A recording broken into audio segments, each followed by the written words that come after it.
Video बघत असलेल्या प्रत्येकाला महाप्रपंचतर्फे तेजस तुंगारचा सप्रेम जय शिवराय, सप्रेम जय श्रीराम.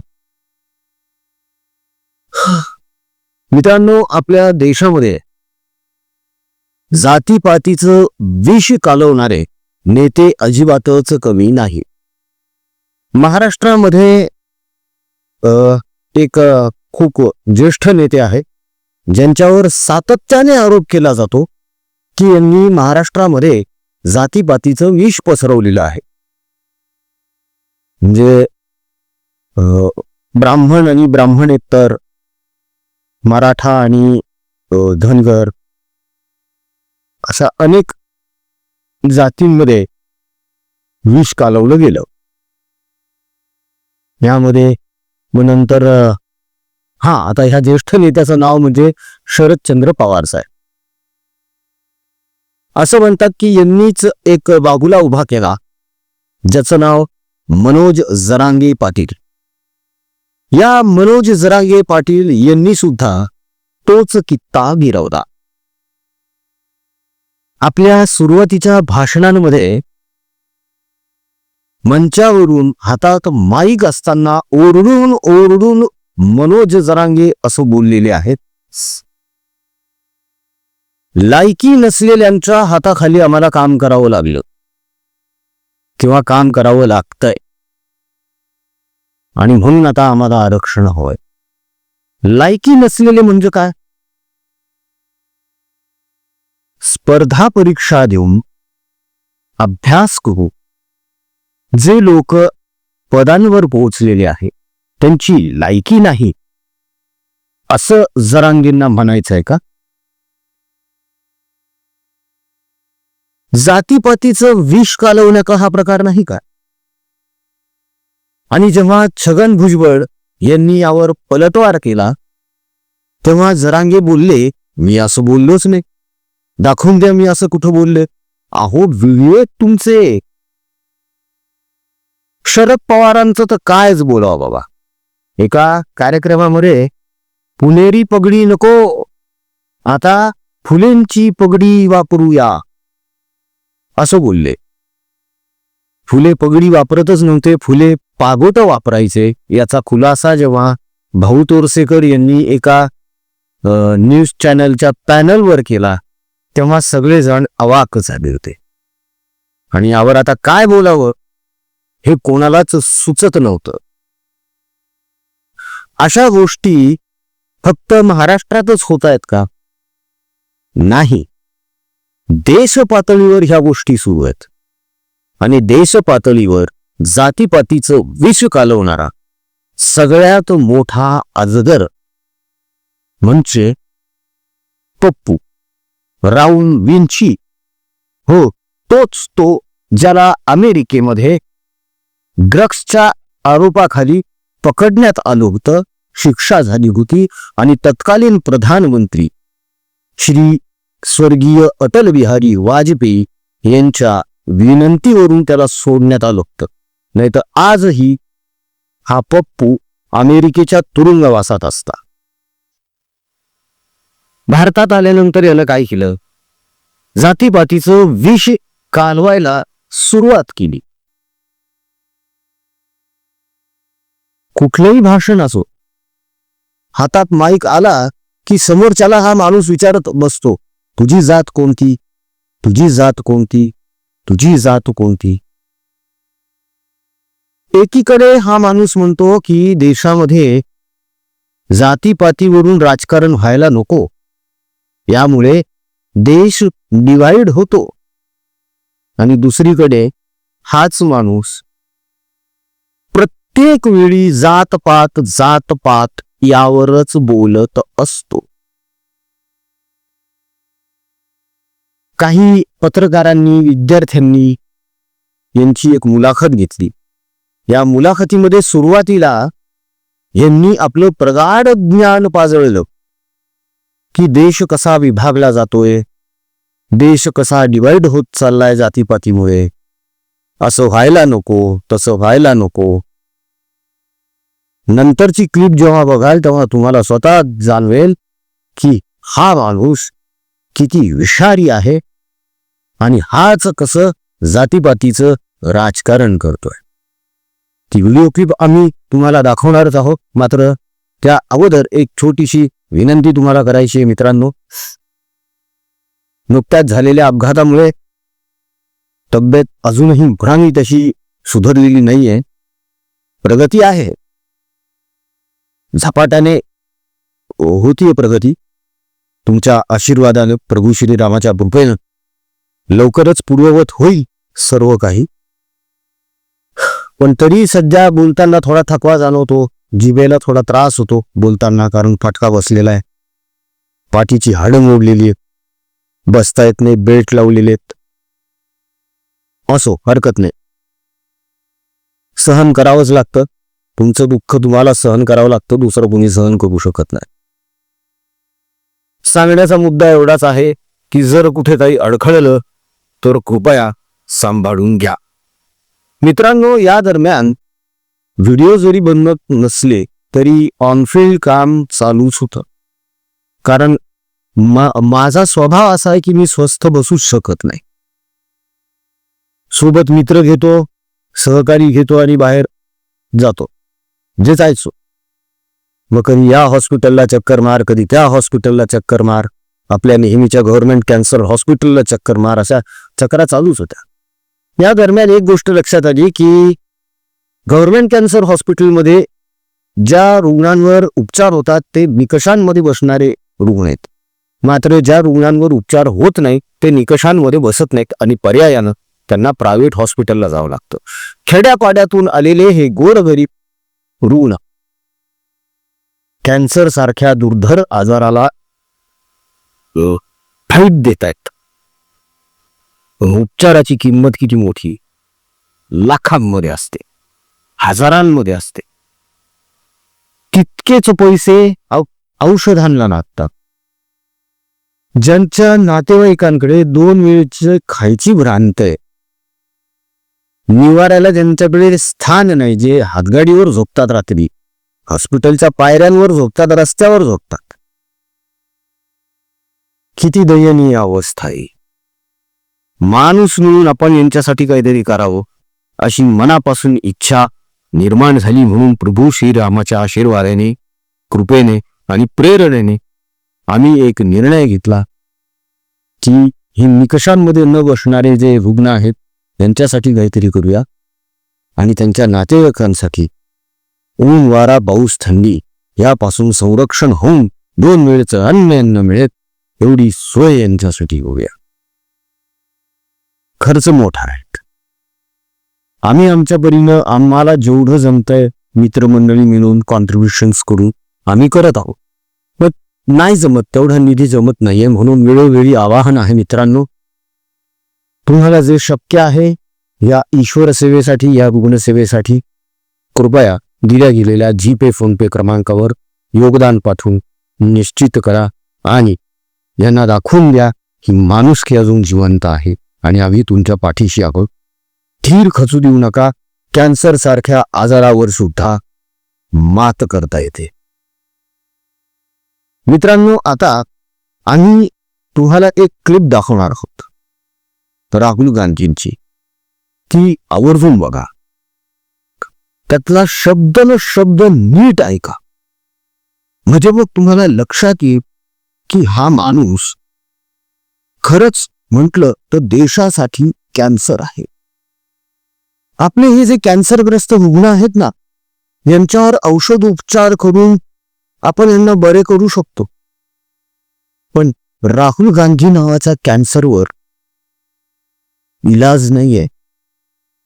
याला देशाच्या राजकारणातून हद्दपार करणे हा एकमेव इलाज आहे. का? ही क्लिप बघितल्यावर तुम्हाला नक्की लक्षात येईल मित्रांनो. ही क्लिप आवर्जून बघा. मुझे लगता है कि जो पॉलिटिकल पार्टीज लोगों को जोड़ती हैं, जो बांटती नहीं है, वो देश के लिए बेहतर है. झूठ बोल रहा है. बांटती नहीं है, वो देश के लिए बेहतर है. चलो भाई, देखो अब मैं क्या करता हूँ. एक्शन! जाति जाति जाति जाति जाति जाति जाति जाति जाति तुम्हारी जात क्या है? शाबाश, पक्का दोगला है तू. एका पत्रकार परिषदेमध्ये ह्या नाठाळ्याने एक असं विधान केलं की प्रभू श्रीराम मंदिराच्या उद्घाटनाचा सोहळा झाला. तिथे नटनट्या होत्या, मोठमोठे बिझनेसमन होते, मात्र तिथे तुम्हाला कोणी गरीब दिसला का? कोणी दलित दिसला का? काय फालतू विधान आहे. त्याचं हे निधान आलं आणि अर्ध्या तासाच्या आत मीडिया चॅनल्सवर आणि युट्यूबवर काही व्हिडिओ प्रसारित झाले. कोणते? तर राम मंदिराचे जे सफाई कर्मचारी आहेत ना, त्यांना रांगेत बसवण्यात आलं होतं आणि नरेंद्र मोदी गुलाब पुष्प घेऊन त्यांची पाद्यपूजा करत होते. आणि हा माणूस तरी सुद्धा भंपकपणा करत जातीपातीचं विष पसरवत आलाय. बरं, हे जातीपातीचं विष काँग्रेसमध्ये आजपासून आहे का? अजिबात नाही. हे त्या थोर तथाकथित महात्मापासून आहे. खरं तर यांना महात्मा म्हणावं का हाच प्रश्न आहे. नोआखालीमध्ये जेव्हा हिंसाचार झाला आणि महिलांनी जेव्हा प्रश्न विचारले आणि हा तथाकथित महात्मा जेव्हा निरुत्तर झाला, तेव्हा म्हटला की माझ्या आता ब्रह्मचर्याच्या प्रयोगाचा वेळ झालाय. तेव्हा मनूला आणि आभाला असं कळीत घेऊन हे त्यांच्या कुटीमध्ये निघून गेले. काय करत होते आतमध्ये जाऊन? काय केलं असे? आजपर्यंत तुम्ही मला सांगा, इंटरनेटवर तुम्ही सर्च करा, महात्मा गांधी यांच्या सोबत जेव्हा जेव्हा पुरुष मंडळी असायची तेव्हा ते हातात लाठी घेऊन तरा तरा तरा तरा चालायचे. मात्र जेव्हा आभा, मुनू यांच्यासारख्या महिला जेव्हा सोबत असायच्या तेव्हा त्यांच्या खांद्यावर हात असायचे आणि मग हे डुलत डुलत चालायचे. काय थिल्लरपणा आहे हा. आणि अशा माणसाला राष्ट्रपिता म्हणायचं? राष्ट्रपिता हे आहेत हो, नाकारत नाही आम्ही, पण हे पाकिस्तानचे राष्ट्रपिता आहे, भारताचे नाही. गांधी जन्माला येण्या अगोदर सुद्धा भारत होता.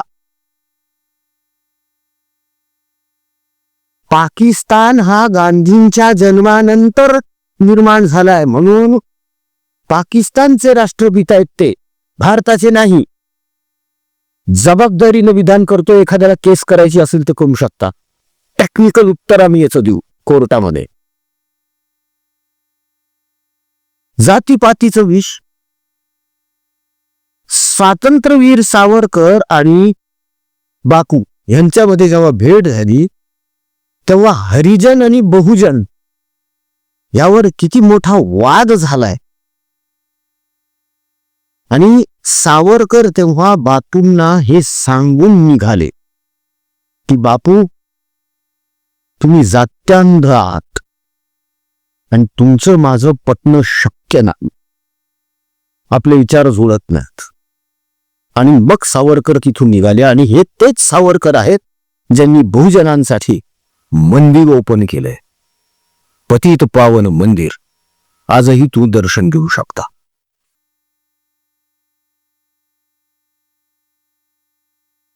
राहुल गांधी हा ज्या सभेमध्ये जातो त्या सभेमध्ये काय प्रश्न करतो? हा टी शर्ट कोणी बनवलाय? दलितानं बनवलाय का? की गाडी कोणी बनवलीये? दलितानं बनवलीये का? बहुजनानं बनवलीये का? नेहमी दलित सवर्ण, दलित सवर्ण यावरच वाद पेटवून लोकांची माथी भडकवण्याचं काम हा माणूस करत आलेला आहे. हे दुर्दैव आहे देशाचं की याच्यासारख्या माणसाला काही जण पंतप्रधानपदी बघतात. बरं गंमत बघा,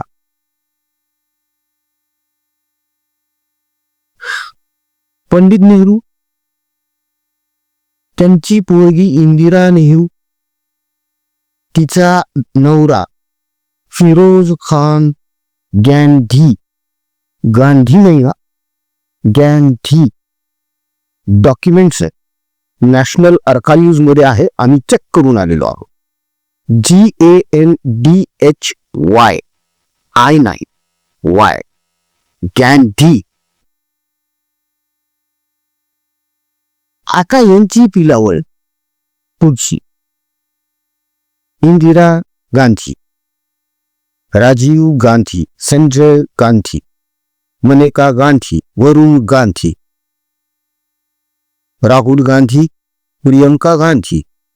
आणि आता कहर म्हणजे प्रियंका गांधी वडेरा हिने हिच्या मुलाचं नाव रियान वडेराच्या ऐवजी रियान गांधी असं ठेवलेलं आहे. म्हणजे गांधींची पुढची पिढी आली चाटुकारांसाठी, साठात तळवे आता त्या रियान गांधीचे. हेच तुमच्या नशिबामध्ये. हा माणूस ज्याला हिंदू धर्माबद्दल काही माहीत नाही, देशाबद्दल काही माहीत नाही, हा अक्कल पाजळतो. हा माणूस म्हणतो की हिंदू मुलं मंदिरांमध्ये मुली छेडण्यासाठी जातात. अरे तू जात असशील बे. हा कोटावर जानवं घालतो आणि स्वतःला दत्तात्रय गोत्राचा ब्राह्मण म्हणतो. या मूर्खाला हे तरी माहित आहे का की ब्राह्मणांमध्ये दत्तात्रय नावाचं गोत्रच नाहीये. अरे गोत्र ऋषीमुनींच्या नावाचं असतं, देवांच्या नाही. हे तरी याला माहित आहे का? संसदेमध्ये जेव्हा याला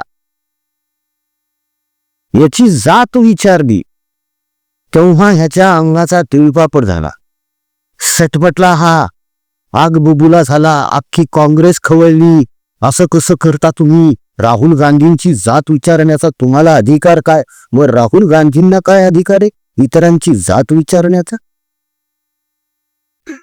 का म्हणून राहुल गांधी इतरांची जात विचारतो? कोणी दिला त्याला हा अधिकार? जातीपातीचं विष कालवण्यासाठीच ह्यांचा जन्म झालेला आहे मित्रांनो. किमान आतापर्यंत शरदचंद्र पवार साहेब म्हणा किंवा महाराष्ट्रातले बाकीचे हे जातीपातीचं विष कालवणारे म्हणा, राहुल गांधी इतक्या खालच्या थराला तरी गेलेले नाहीयेत. जातीपातीचं विष तर हे सगळेच पसरवत आहेत आणि त्यामुळेच समाजामध्ये फूट पडत चालली आहे. महाराष्ट्रात तर अशी अवस्था आहे मित्रांनो. एक वेळ अशी आली होती गेल्या वर्षी, ही काही शाळकरी मुली वेगळ्या बसलेल्या होत्या. पत्रकाराने त्यांना प्रश्न विचारला की तुम्ही त्या मुलींमध्ये खेळायला का जात नाहीये? त्या तर खेळतायत.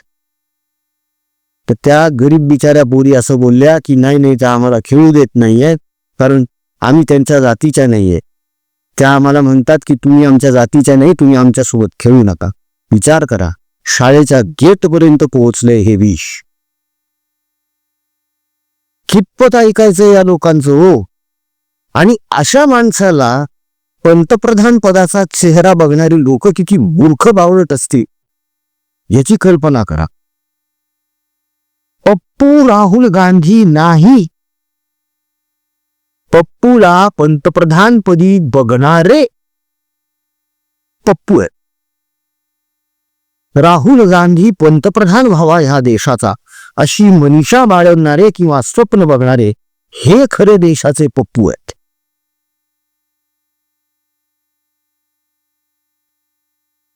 बघा, विचार पटत असेल तर. गंभीर विचार आहे मित्रांनो, यावर विचार होणं अत्यंत गरजेचं आहे. कारण आज जर आपण ह्या गोष्टींचा सखोलपणे विचार केला नाही आणि यावर काही ठोस काही कार्य केले नाही तर पुढचं भविष्य आपल्या पुढच्या पिढीचं अंधारात आहे बॉस. आज फक्त खेळायला येत नाहीयेत, उद्या गावाबाहेर हाकलायला कमी करणार नाहीत. आत्ता कुठे सगळेजण एकोप्याने राहायला सुरुवात करतायत. आत्ता इतक्या वर्षांनंतर आत्ता कुठे एका छताखाली एका अंमलाखाली लोक येऊ लागलेत. त्यात ही सडकी मनोवृत्ती पुन्हा पुन्हा जातीचं विष पसरवत चाललेली आहे. याचा सगळ्यांनीच विचार केला पाहिजे आणि तो खूप गरजेचा झालेला आहे मित्रांनो. नाही आपलं काय हो, आपलं निघून गेलं अर्ध आयुष्य. सिरियसली काय आता 10 गेले 5 राहिले अशी अवस्था आहे अनेकांची. पुढच्या पिढीचं काय? जे 60-70 आहेत त्यांच्या नातवांचं काय? जे 25 दिशीत आहेत त्यांच्या मुलांचं काय? हे किती अवघड होईल पुढे जाऊ. आणि याच गोष्टीचा फायदा घेऊन जातीमध्ये फूट पाडून आपल्यावर काही नाकर्ते राज्य करतायत, निवडून येत आहेत. विचार करा तुम्ही, लोकसभेला काय झालं महाराष्ट्रात. 6 कॉन्स्टिट्युएन्सी पैकी 5 ठिकाणी भारतीय जनता पक्ष आणि महायुती आघाडीवर, आणि फक्त एका कॉन्स्टिट्युएन्सी मध्ये 1 गठ्ठा मतदान झालं आणि उमेदवार पडला. या बाकीच्या 5 कॉन्स्टिट्युएन्सी मध्ये जातीपातीचे खेळ चालू होते. पण त्या एका कॉन्स्टिट्युएन्सी मध्ये 1 गठ्ठा मतदान झालेलं. आणि अशीच परिस्थिती जर पुढे राहिली तर त्या लोकांचं जे टार्गेट आहे ना 2047 ला गजवाचे हिंद करायचं ते 2037लाच होईल. हा धोका आहे, ही धोक्याची घंटा आहे, काय दरवाजापाशी ठेपलेला आहे. तेव्हा गांभीर्याने या गोष्टींचा विचार करा मित्रांनो. ही काळाची गरज झालेली आहे, ही तुमची आमची निकड झालेली आहे. पोट तिडकीनं बोलतोय, तळमळीनं बोलतोय, कारण या देशावर या मातीवर माझं प्रेम आहे. या देशाला धोका होऊ नये, या देशातल्या माझ्या बांधवांना भगिनींना त्रास होऊ नये, हाल अपेष्टा होऊ नयेत त्यांच्या, यासाठीच हा कट्टा हा साप चालू आहे. तेव्हा मित्रांनो या गोष्टीचा कृपया गांभीर्याने विचार करा आणि या जात्यांध लोकांना राजकारणातून हद्दपार करा.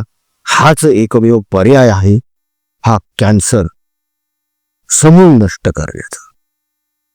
बाकी आपले जे कॅन्सरग्रस्त रुग्ण आहेत त्यांच्यासाठी तर आपण औषध उपचार देणारच आहोत.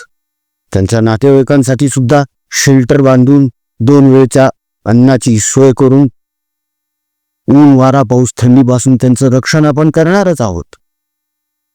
ते तर करायचंच आहे, पण त्यासोबतच हे जात्यांध कॅन्सर समूळ नष्ट करायचे आहे, एवढं लक्षात ठेवा मित्रा. जीपे फोनपे क्रमांक तुम्हाला देण्यात आलेले आहे. त्यावर या कॅन्सरग्रस्त रुग्णांसाठी, आपल्या बांधवांसाठी, भगिनींसाठी, त्यांच्या नातेवाईकांसाठी तुम्हाला जे योगदान द्यावं वाटतं, जी मदत द्यावी वाटते, जी ईश्वर सेवा रुग्णसेवा करावीशी वाटते, ती दिल्या गेलेल्या जीपे फोनपे क्रमांकावर मदत पाठवू नक्की करा. प्रभू श्री रामाच्या आशीर्वादाने आपल्या या सत्कर्माला नक्कीच यश लाभेल अशी आम्हाला खात्री आहे. कारण तुमचं सहकार्य आणि तुमचा पाठिंबा जसा आजपर्यंत मिळत आलाय तसाच पुढेही मिळत राहील याची आम्हाला अपेक्षा आणि खात्री देखील. तेव्हा मन मोठं करा आणि प्रभू श्रीरामाचं नाव घेऊन पुढे या. आजचा व्हिडिओ कसा वाटला कमेंटमधून नक्की कळवा. आमचा कमेंट बॉक्स तुमच्या प्रतिक्रियांसाठी आतुरतेने वाट बघत असतो. तेव्हा पटापट कमेंट्स करायला सुरुवात करा. राजकीय बातम्या, राजकीय घडामोडी, राजकीय अपडेट्स रंगतदार पद्धतीने जाणून घेण्यासाठी बघत रहा महाप्रपंच. पुन्हा भेटूया पुढच्या व्हिडिओमध्ये. जय हिंद, जय महाराष्ट्र, वंदे मातरम, जय श्रीराम, जय शिवराय. रघुपति राघव राजा राम पतित पावन सीताराम. रघुपति राघव राजा राम पतित पावन सीताराम. रघुपति राघव राजा राम पतित पावन सीताराम. सुंदर विग्रह मेघ श्याम गंगा तुलसी शालिग्राम. सुंदर विग्रह मेघ श्याम गंगा तुलसी शालिग्राम.